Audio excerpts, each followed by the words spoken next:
ಇಲ್ಲಿ ತೋರಿ ಚಾಲು ಮಾಡ್ರಿ ಡನ.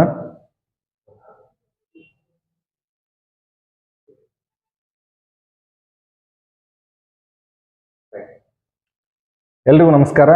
ಸ್ಟೂಡೆಂಟ್ಸ್, ವಿ ಎ ಮತ್ತು ಪಿ ಡಿ ಒ ಸಲುವಾಗಿ ಎಲ್ಲರೂ ಭಾಳ ಕೇಳ್ತಾ ಇದ್ದಾರೆ, ಸರ್ ಏನು ಕ್ವಶನ್ ಬರ್ತವೆ, ಯಾವ್ದು ಕ್ವಶನ್ ಬರಲ್ಲ, ಈ ಥರ ಅನೇಕ ಗೊಂದಲಗಳವ.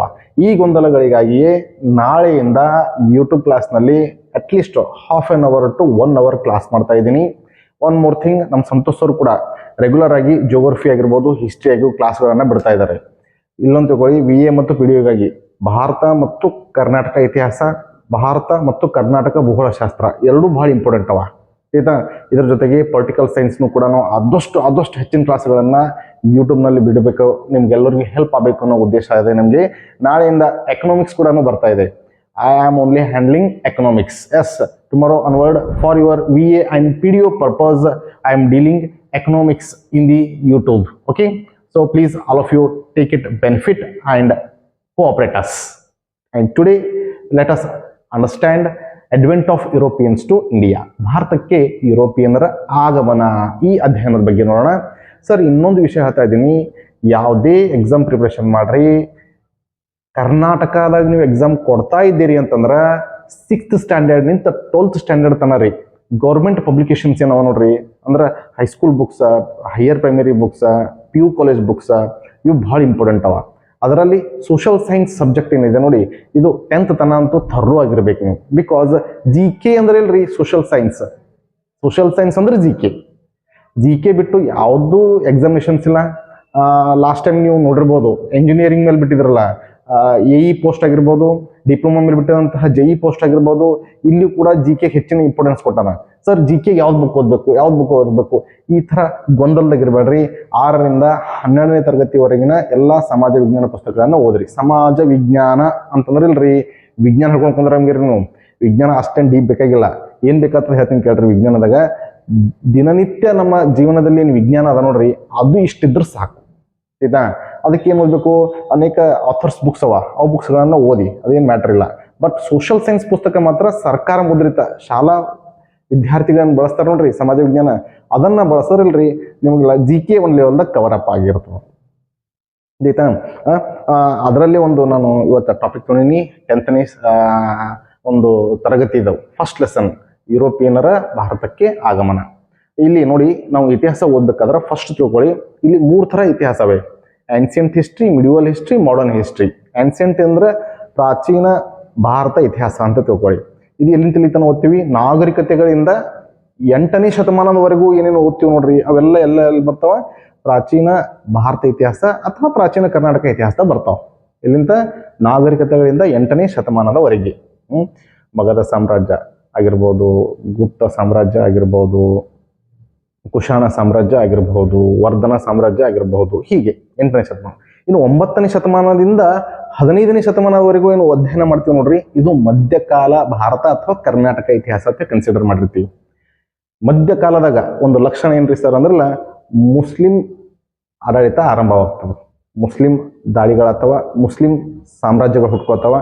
ಈ ಮಧ್ಯಕಾಲದಲ್ಲಿ 9ನೇ ಶತಮಾನದಿಂದ 15ನೇ ಶತಮಾನ. ಯಾವಾಗ 15ನೇ ಶತಮಾನ ಬತ್ತೋ, ಆಧುನಿಕ ಭಾರತ ಅಥವಾ ಕರ್ನಾಟಕ ಇತಿಹಾಸ ಚಾಲು ಆಯ್ತು ಅಂತ ತಿಳ್ಕೊಂಡ್ಬಿಡ್ರಿ. ಇವಾಗ ಯಾರ ಒಂದು ಆಡಳಿತ ಚಾಲು ಆಗ್ತದೆ ಸರ್ ಅಂದ್ರೆ ಯುರೋಪಿಯನ್ನರ ಆಗಮನ ಆಗ್ತದೆ. ಯಾವಾಗ ಯುರೋಪಿಯನ್ನರ ಆಗಮನ ಆಗ್ತದೋ ಅವಾಗಿನ ಹಿಡಿದು ರೀ ಏನು ಸ್ಟಾರ್ಟ್ ಆಗ್ತದ? ಮಾಡರ್ನ್ ಇಂಡಿಯನ್ ಹಿಸ್ಟ್ರಿ ಸ್ಟಾರ್ಟ್ ಆಗುತ್ತೆ.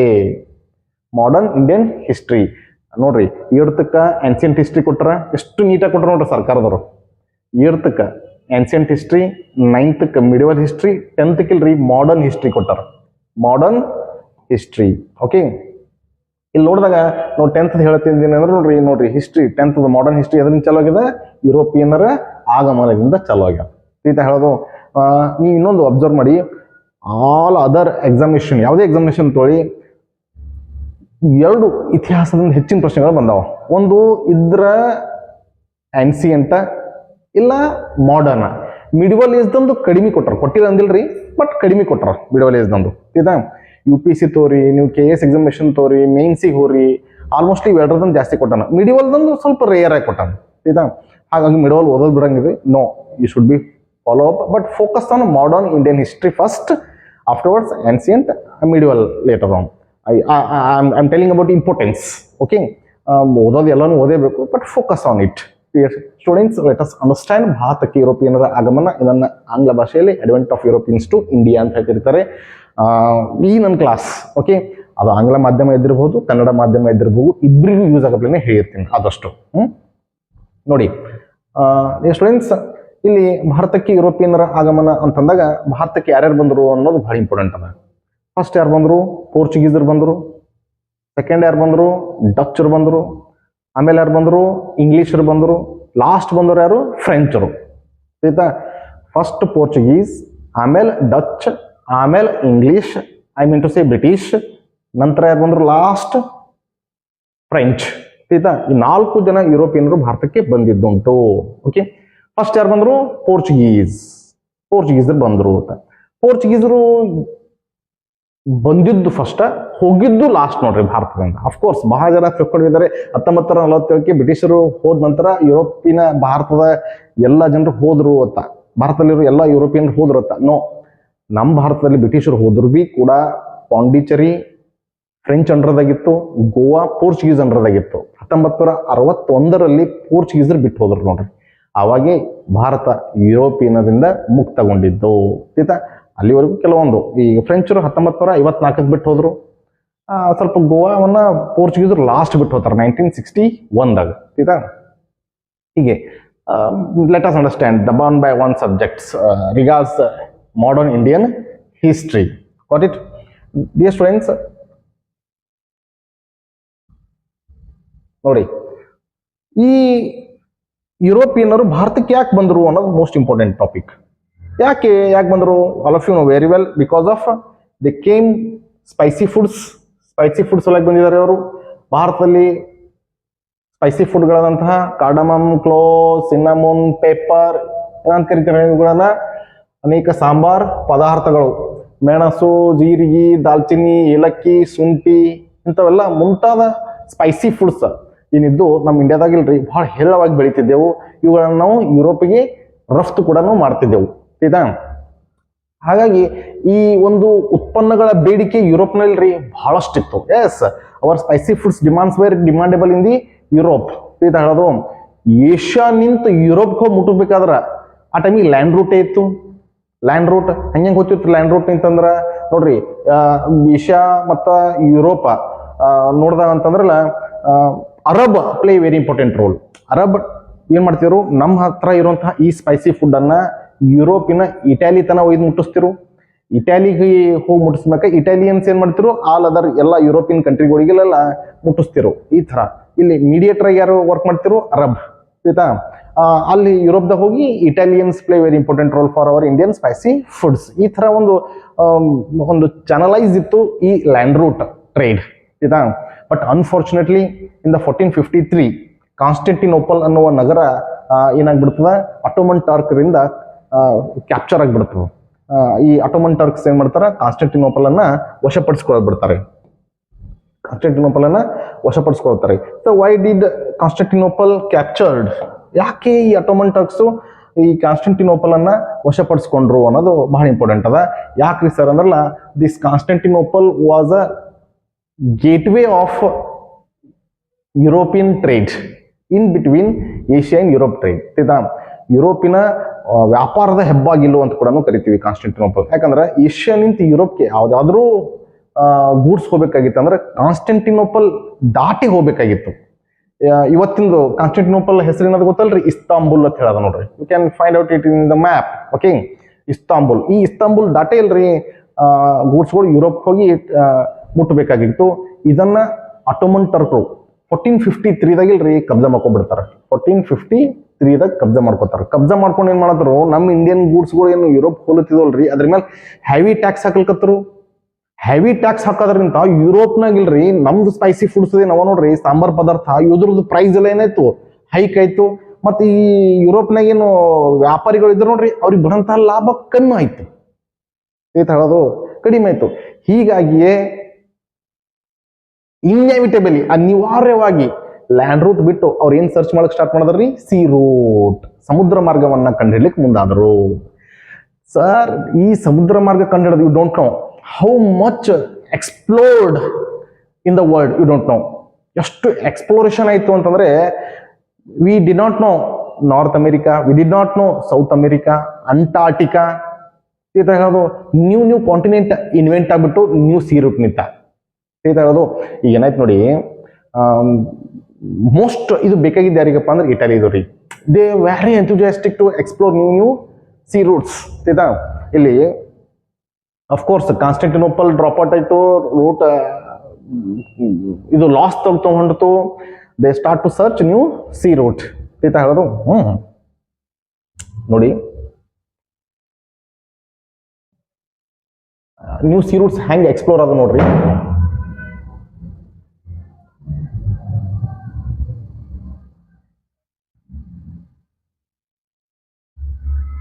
ನ್ಯೂ ಸೀ ರೂಟ್ ಒಂದು ಕಾನ್ಸೆಪ್ಟ್ ಅಂಡರ್ಸ್ಟ್ಯಾಂಡ್ ಮಾಡ್ಕೊಡ್ರಿ. 15th ಸೆಂಚುರಿ ತನ ಯುರೋಪಿಯನ್ಸ್ ಏನ್ ತಿಳ್ಕೊಂಡಿದ್ರು ಅಂತಂದ್ರೆ, ಅರ್ತ್ ಹೆಂಗದ ಅಂದ್ರ ಫ್ಲಾಟ್ ಅದ ಅರ್ಥ ಅಂತ ತಿಳ್ಕೊಂಡ್ಬಿಟ್ಟಿರು. ಅರ್ತ್ ಹೆಂಗದ? ಫ್ಲಾಟ್, ಚಪ್ಪಟೆಯಾಗಿದೆ. ಭೂಮಿ ಹೆಂಗಿದೆ? ಚಪ್ಪಟೆಯಾಗಿದೆ. ಈ ತರ ಭೂಮಿ ತಗೋರಿ, ಈ ತರ ಚಪ್ಪಟೆಯಾಗಿದೆ. ಆಯ್ತಾ, ಈಗ ಹೋಗ್ತಾ ಹೋಗ್ತಾ ಹೋಗ್ತಾ ಇಲ್ಲೊಂದ್ ಏನದ ಡೀಪ್ ಎಡ್ಜ್ ಅದ. ಈ ಡೀಪ್ ಎಡ್ಜ್ ನಾಗಿಲ್ರಿ ಏನದ? ಹೆಲ್ ಅದ. ಹೆಲ್ ಅಂದ್ರೆ ನರಕ.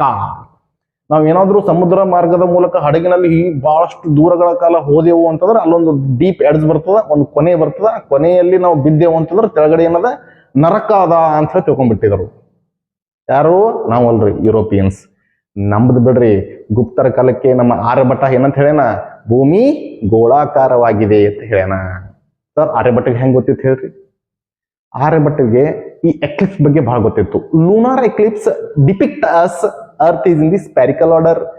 ಈ ಚಂದ್ರಗ್ರಹಣ ಏನದ ನೋಡ್ರಿ, ಚಂದ್ರಗ್ರಹಣ ನಮ್ಗೆ ಏನ್ ಹೇಳ್ಕೊಡ್ತದ? ಭೂಮಿ ಗೋಳಾಕಾರವಾಗಿದೆ ಅಂತ ಹೇಳ್ಕೊಡ್ತದ. ಹೆಂಗ್ರಿ ಸರ್ ಭೂಮಿ ಗೋಳಾಕಾರವಾಗಿದೆ ಅಂತ ಹೆಂಗ್ ಹೇಳ್ಕೊಡ್ತದ ಅಂತಂದ್ರೆ ಕೇಳ್ರಿ, ಇಲ್ಲಿ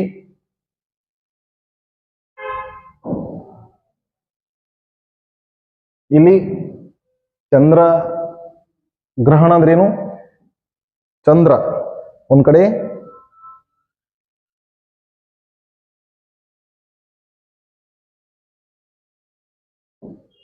ಒಂದ್ ಕಡೆ ಚಂದ್ರ, ಇನ್ನೊಂದ್ ಕಡೆ ಭೂಮಿ, ಇಲ್ಲಿ ಸೂರ್ಯ. ಸೂರ್ಯ ನೋಡಿ, ಚಂದ್ರನಿಗೆ ಸ್ವಂತ ಬೆಳಕಿಲ್ಲ. ಚಂದ್ರ ಯಾವಾಗ ನಮ್ಗೆ ಕಾಣಿಸ್ತಾನ? ಸೂರ್ಯನ ಬೆಳಕು ಯಾವಾಗ ಚಂದ್ರನ ಮೇಲೆ ಬೀಳ್ತದ ಆವಾಗ ಚಂದ್ರ ನಮಗ್ ಕಾಣಿಸ್ತಾನ ರಿಫ್ಲೆಕ್ಷನ್ ಆಗಿ. ಈಗ ಸೂರ್ಯ ಮತ್ತು ಚಂದ್ರ ನಡುವೆ ಯಾರು ಬಂದಾರ? ಭೂಮಿ ಬಂದದ. ಸೂರ್ಯನ ಕಿರಣಗಳು ಸೂರ್ಯನ ಮೇಲೆ ಬೀಳ್ತಾವ. ಸೂರ್ಯನ ಮೇಲೆ ಬಿದ್ದಾಗ ಏನಾಗ್ತದ? ಭೂಮಿಯ ನೆರಳು ಎದ್ರ ಮೇಲೆ ಬೀಳ್ತದ್ರಿ? ಚಂದ್ರನ ಮೇಲೆ ಬೀಳ್ತದ. ಭೂಮಿಯ ನೆರಳು ಚಂದ್ರನ ಮೇಲೆ ಬಿದ್ದಾಗ ಇದು ಭೂಮಿಯ ನೆರಳು, ಇದು ಚಂದ್ರ ತಿಳ್ಕೊರಿ. ಈ ನೆರಳು ಹೆಂಗ್ ಬಿದ್ದದ? ರೌಂಡ್ ಶೇಪ್ ದಾಗೆ ಬಿದ್ದಲ್ರಿ.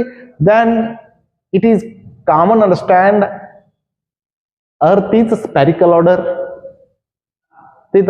ಜಿಯಾಯ್ಡ್ ಶೇಪ್. ಅರ್ತ್ ಹೆಂಗದ? ರೌಂಡ್ ಶೇಪ್ ದಾಗ ಅದ ಅಂತ ಗೊತ್ತಾಗ್ತದ. ಬಟ್ ಈ ಕಾಮನ್ ಕಾನ್ಸೆಪ್ಟ್ ಯಾರಿಗೆ ಗೊತ್ತಿದ್ದಿಲ್ಲ? ಯುರೋಪಿಯನ್ಸಿಗೆ ಗೊತ್ತಿದ್ದಿಲ್ಲ. Because of they suffered very lot. ಇದು ಹೇಳೋದು 15th ಸೆಂಚುರಿ ತನ ಅವ್ರು ಇದೇ ತರ ತಿಳ್ಕೊಂಡ್ರು. ಅರ್ತ್ ಫ್ಲಾಟ್ ಅದ, ಮುಂದೊಂದು ಡೀಪ್ ಎಡ್ಜ್ ಬರ್ತದ, ಅಲ್ಲಿ ಹೋದ್ಮ್ಯಾಕ ಬಹಳ ಲಾಂಗ್ ಸಿ ವಯೋಜಸ್ ಕಂಡಕ್ಟ್ ಮಾಡಿದೆವು ಅಂತಂದ್ರೆ ಅಲ್ಲೊಂದು ಹೆಲ್ ಅದ, ತೆಳಗ್ ಬಿದ್ದು ಸಾಯ್ತೀವಿ ಅಂತ ಹೇಳಿ ತಿಳ್ಕೊಂಡಿದ್ರು. ಈಗ ನೋಡಿ ಎಕ್ಸ್ಪ್ಲೋರೇಷನ್ ಹೆಂಗ್ ಸ್ಟಾರ್ಟ್ ಆಗ್ತದ. ಹೆನ್ರಿ ನ್ಯಾವಿಗೇಟರ್ ಅಂತ ಹೇಳಿ ಒಬ್ಬ ಪೋರ್ಚುಗೀಸರ್, ಹೆನ್ರಿ ಅಂತ ಹೇಳಿ ಒಬ್ಬ ರಾಜ. He very enthusiastic to invent new sea routes. ಅವನಿಗೆ ಅದಕ್ಕೆ ಹೆನ್ರಿ ದಿ ನ್ಯಾವಿಗೇಟರ್ ಅಂತ ಹೇಳಿ ಟೈಟಲ್ ಅದ ರೀ ಪೋರ್ಚುಗೀಸರ್ ರಾಜಾಗ. ಅವ ಏನ್ ಮಾಡ್ತಾನ? ಈ ಹೊಸ ಹೊಸ ಸಂಶೋಧನೆಗೆ, ಸಮುದ್ರ ಮಾರ್ಗಗಳಿಗೆ ಹೆಚ್ಚಿನ ಆದ್ಯತೆಯನ್ನ ಕೊಡ್ತಾನ. ಒಂದು ದೊಡ್ಡದೊಂದು ಲ್ಯಾಬ್ರೇಟರಿನೇ ಓಪನ್ ಮಾಡ್ತಾನ ಅವ. ಯಾರ್ಯಾರು ಈ ಲಾಂಗ್ ಸಿ ವಯೋಜಸ್ ಕಂಡಕ್ಟ್ ಮಾಡಿ ಸಿ ರೂಟ್ ಕಂಡು ಹಿಡಿಲಿಕ್ಕೆ ಇಷ್ಟಪಡ್ತಿರ್ತಾರೋ ಅವ್ರನ್ನೆಲ್ಲರಿ ಸ್ಯಾಲ್ರಿ ಕೊಟ್ಟು ಅಪಾಯಿಂಟ್ಮೆಂಟ್ ಮಾಡ್ಕೊಂಡು ಕಳಿಸ್ತಿರ್ತಾನ. ಅವ್ರು ಹೋಗಿ ಬಂದಿದ್ದ ದಾರಿಗಳನ್ನ ಮ್ಯಾಪ್ ರೆಡಿ ಮಾಡ್ಕೊಂಡು ಇಟ್ಕೊಂಡಿರ್ತಾರ. ಆಯ್ತಾ, ಈ ತರ ಹೆನ್ರಿ ದಿ ನ್ಯಾವಿಗೇಟರ್ ಅಂತ ಹೇಳಿ ಕರೀತಾರ ಹೆನ್ರಿಗೆ, ಪೋರ್ಚುಗೀಸರ್ ರಾಜಾಗ. ಇಲ್ಲಿ ನೋಡಿ ಏನಾಗುತ್ತಾ, ಒಬ್ಬವ ಅದೇ ಪೋರ್ಚುಗೀಸರ್ದಾಗ ಯಾರಪ್ಪ ಅಂತಂದ್ರ ಅವನ ಹೆಸರು ಬಾರ್ತೊಲೊಮಿಯಾ ಡಯಾಜ್ ಅಂತ ಹೇಳಿ. ಏನ್ ಹೆಸರು? ಅವನ ಹೆಸರು ಬಾರ್ತೊಲೊಮಿಯಾ ಡಿ ಡಯಾಜ್ ಅಂತ ಹೇಳಿ ಕೂಡ ಕರೀತಾರ. ಇಲ್ಲಿ ಅವ ಏನ್ ಮಾಡ್ತಾನ? ಈ ಪೋರ್ಚುಗಲ್ ನಿಂತ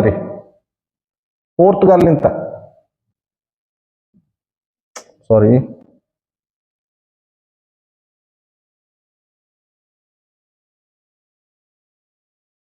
ಪೋರ್ಚುಗಾಲ್ನಿಂತ ಈ ಥರ ಆಫ್ರಿಕಾ ಬಿಟ್ಟು ಅಟ್ಲಾಂಟಿಕ್ ಓಷನ್ ನಿಂತಿಲ್ರಿ ಇಲ್ಲಿ ಬಂದು ಮುಡ್ತಾನ. ಇದ್ಯಾವುದು ಸೌತ್ ಆಫ್ರಿಕಾ ಬಂದು ಮುಡ್ತಾನ. ಬಂದು ಮುಟ್ಟಿ ಮುಂದಕ್ಕೆ ಹೋಗ್ಬೇಕತ್ತಿರ್ತಾನ. ಬಟ್ ಇಲ್ಲೇನ್ ಬರ್ತದ, ಬಹಳ ದೊಡ್ಡ ಸ್ಟಾರ್ಮ್ ಬರ್ತದ. ಅಂದ್ರೆ ಬಿರುಗಾಳಿ, ಸುನಾಮಿ ಇಂಥವೆಲ್ಲ ಅವನಿಗೆ ಎದುರತ್ತಾವ. ಮೊದಲೇ ಅದ್ರ ತಲೆಗೆ ಏನಿತ್ತು, ಅರ್ತ್ ಈಸ್ ಫ್ಲಾಟ್ ಹೆಂಗದ ಅರ್ಥ ಫ್ಲಾಟ್ ಅದ. ಮುಂದೆ ಹೋಗ್ತಾ ಹೋಗ್ತಾ ಏನದ, ಹೆಲ್ ಅದ. ಹೆಲ್ನಾಗ ಬಿದ್ದೇವ ಅಂದ್ರೆ ನಾವು ಸತ್ತು ಹೋಗ್ತೀವತ್ತ. ಇಲ್ಲಿ ಯಾವಾಗ ಸ್ಟಾರ್ಮ್ ಬರ್ತದೆ ನೋಡ್ರಿ, ಅವ್ರಿಗೆ ಸ್ಟಾರ್ಮ್ ಬಂದು ಎದರದಾಗ ಅವ್ರು ಏನ್ ಫೀಲ್ ಮಾಡ್ಕೊಂಡ್ಬಿಟ್ರು, yes it is a hell. Next ಏನದ, ಎಡ್ಜ್ ಅದ, ಹೆಲ್ ಅದ, ನಾವು ಬೆತ್ತಿ ಸಾಯ್ತೀವಿ ಅಂತ ಹೇಳ್ಕೊಂಡ್ಬಿಟ್ರು ಬಿ ಡಯಾಜನ್ ಫಾಲೋವರ್ಸ್. ಅದಕ್ಕೆ ಬಿ ಡಯಾಜ್ ಏನ್ ಮಾಡ್ತಾನೆ, ಮುಂದಕ್ಕೆ ಹೋಗೋಣ ಅಂದ್ರೆ ಬಿಲ್ರಿ ಆತನ ಅನುಯಾಯಿಗಳು, ಆತನ ಸಂಗಡಿಗರೆಲ್ಲ ಏನ್ ಮಾಡ್ತಾರ, ಮುಂದೇನದ ನರಕ ಅದ, ನೀವು ಹೋಗಿ ನಮಗೆ ಸಾಯಿ ಹೊಡಿತಿ, ನಾವು ಬರಲ್ಲ ಅಂದ ಸಲಕಿಲ್ರಿ. ಬಿ ಡಯಾಜ್ ಏನ್ ಮಾಡ್ಬೇಕಾಗ್ತದ, ತಂದು ಸಿ ವೈಜಸ್ ಸ್ಟಾಪ್ ಮಾಡ್ಬೇಕಾಗ್ತದ. ಅಲ್ಲಿ ತನ್ನ ಸಮುದ್ರ ಮಾರ್ಗವನ್ನ ನಿಲ್ಲಿಸ್ಬೇಕಾಗ್ತದ್ರಿ. ಇಲ್ಲಿ ನಿಂತ ಹೇಳ್ತಾನವ, there could be Asia, there could be Bharat. ಅವ್ರ ಮುಖ್ಯ ಉದ್ದೇಶನೇ ಭಾರತಕ್ಕೆ ಬರ್ಬೇಕು. ಯಾಕ ಸ್ಪೈಸಿ ಫುಡ್ ಒಯ್ಬೇಕಿಲ್ಲ ಇದು ಅಂತ ಹೇಳಿ.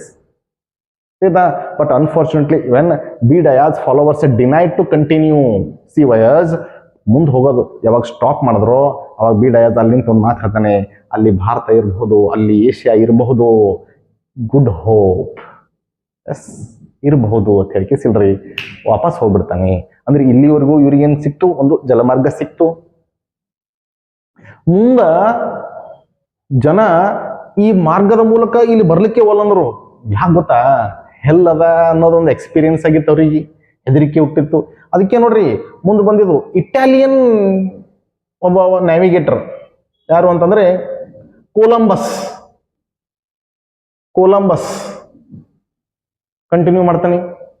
ಅವ ಈ ಕಡೆ ಹೋಗ್ಬಿಡ್ತಾನೆ ಸೀದಾ ಅಟ್ಲಾಂಟಿಕ್ ಓಷನ್. ಅಲ್ಲಿ ಹೋದಾಗ ಬಹುಮಾಸ್ ಐಲ್ಯಾಂಡ್ಸ್ಗಳು ಬರ್ತಾವೆ. ಇಲ್ಲಿ ಬಹುಮಾಸ್ ಐಲ್ಯಾಂಡ್ಸ್, ಅಲ್ಲಿರೋ ಜನ ಎಲ್ಲ ಕೆಂಪಗಿರ್ತಾರ. ಅಲ್ಲಿ ಹೋಗಿ ನೋಡ್ತಾನ, ಬಹುಮಾಸ್ ಐಲ್ಯಾಂಡ್ಗೆ ಹೋಗಿ ಕೊಲಂಬಸ್ ನೋಡಿದ ತಕ್ಷಣ ಕೆಂಪು ಜನ ಕಾಣ್ತಾರ. ಅವೇನ್ ತಿಳ್ಕೊತಾನೆ, ಇಂಡಿಯಾಕ್ಕೆ ಬಂದು ಮುಟ್ಟದ ತಿಳ್ಕೊತಾನವ ಪಂಡಿತ್. ಆ ಕೆಂಪ ಜನರಿಗೆ ನೋಡಿ ರೆಡ್ ಇಂಡಿಯನ್ಸ್ ಅಂತ ಹೇಳಿ ಕನ್ಸಿಡರ್ ಮಾಡ್ತಾರ ನೋಡ್ರಿ. ಅವ್ನಿಗೆ ರೆಡ್ ಇಂಡಿಯನ್ಸ್ ಅಂತ ಹೇಳಿ ಕರೆದು ಬಿಡ್ತಾನ. ಅವಾಗಿ ನೋಡಿದೀನಿ ಈ ಐಲ್ಯಾಂಡ್ ಜನರಿಗೆಲ್ಲ ಏನಂತ ಕರೀತಾರ, ರೆಡ್ ಇಂಡಿಯನ್ಸ್ ಅಂತ ಹೇಳಿ ಕರೀತಾರ.